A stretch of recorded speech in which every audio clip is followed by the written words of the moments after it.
आपने महसूस किया होगा कि जो लोग अच्छे कर्म करते हैं वो परेशान होते हैं, वही जो बुरे कर्म कर रहे होते हैं वो खुशी से रह रहे होते हैं। ऐसा क्यों होता है, आइए जानते हैं इस कहानी से। स्वर्ग में भ्रमण कर रहे नारद जी यह देखकर बहुत हैरान थे कि धरती पे वो लोग तो बहुत खुश हैं जो धन के पीछे भागते हैं, और वो लोग बहुत दुखी हैं जो भगवान की भक्ति करते हैं। इस विचार से नारद जी काफ़ी परेशान हुए, और जब उनसे रहा नहीं गया, वो इस प्रश्न का समाधान पाने के लिए बैकुंठ धाम श्री विष्णु भगवान के पास पहुँचे। नारद जी जब भगवान विष्णु के पास पहुँचे तो भगवान विष्णु ने उनके मन की बात पहले से ही जान ली। नारद से कहा, चलो धरती पर चलते हैं और आपके प्रश्न का समाधान पाते हैं। नारद और भगवान विष्णु ने साधु का रूप धारण किया और धरती लोक पर पहुँचे।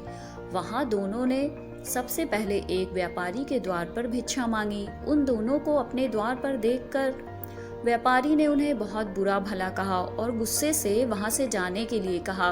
वहाँ से जाते हुए साधु के रूप में भगवान विष्णु ने उसे आशीर्वाद दिया कि तुम्हें और भी ज़्यादा धन मिले। नारद जी यह देखकर बहुत आश्चर्यचकित हुए हैं, पर वह कुछ बोले नहीं और भगवान विष्णु के साथ चलते रहे। थोड़ी देर बाद वह एक बूढ़ी माँ की कुटिया पर पहुँचे। वह गरीब बूढ़ी एक छोटी सी कुटिया में रहती थी। उसके यहाँ जाकर दोनों साधु ने भिक्षा मांगी तो बूढ़ी माँ ने कहा, मेरे पास तो आपको देने के लिए कुछ नहीं है, पर एक गाय है जो दूध देती है। अगर आप चाहो तो मैं उस गाय का दूध दोह कर लाती हूँ, आप दोनों उसे पीकर अपनी भूख शांत कर लेना। बूढ़ी माँ ने दोनों के लिए दूध का इंतजाम किया। खुश होकर साधु के वेश में भगवान विष्णु ने बूढ़ी माँ से पूछा, तुम्हें क्या चाहिए? तो बूढ़ी माँ ने कहा, मुझे बस आशीर्वाद दीजिए और मुझे कुछ नहीं चाहिए, यही मेरे लिए काफ़ी है। आशीर्वाद देकर दोनों वहाँ से जाने लगे। तब जाते जाते भगवान विष्णु ने बूढ़ी माँ से कहा कि तुम्हारी गाय मरने वाली है। वहाँ से थोड़ा आगे जाने पर नारद जी बहुत परेशान हो गए और भगवान विष्णु जी से बोले, भगवान, यह आपका कैसा न्याय है? जिस व्यापारी ने आपका इतना अपमान किया, गालियाँ दी, उसे आपने धन पाने का आशीर्वाद दिया, और जिस बूढ़ी माँ ने हमारी सेवा की, हमारे लिए दूध का इंतजाम किया, आप उसकी गाय जो उसके जीवन का आखिरी सहारा है वह भी मर जाएगी। ऐसा क्यों?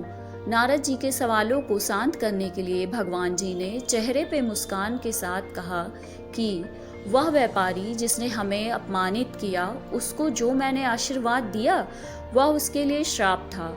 उस व्यापारी का मन पूरी तरह से धन कमाने में लगा हुआ है। अगर उसे और ज़्यादा धन मिलेगा तो वह आखिरी समय तक उस धन के पीछे भागेगा और अगले जन्म में सांप बनकर उसके पास कुंडली मारकर बैठेगा।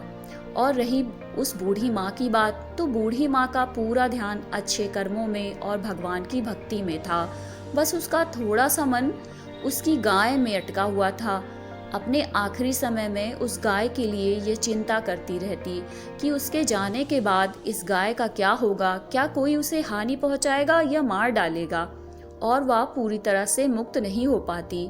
बस यही कारण था कि मैं चाहता हूँ आखिरी समय में उसका ध्यान पूरी तरह मेरी तरफ रहे, किसी गाय की तरफ नहीं। भगवान विष्णु के समझाने के बाद, इस घटना के बाद नारद जी का मन पूरी तरह शांत हो गया और खुशी खुशी स्वर्ग में लौट आए। इसलिए हमें अपना जीवन अच्छे कार्यों में समर्पित करना चाहिए। ऐसा नहीं है कि भगवान हमारे कर्मों को देखते नहीं है। भगवान हमें कब क्या किस रूप में दे रहा है मनुष्य को समझ में नहीं आता है, किंतु अगर आप अच्छे कार्य करते रहेंगे तो आप पर हमेशा भगवान की कृपा बनी रहेगी।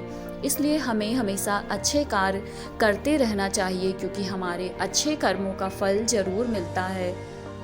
अगर आपको मेरी वीडियो अच्छी लगी तो प्लीज़ मेरी वीडियो को लाइक और चैनल को सब्सक्राइब करना ना भूलें।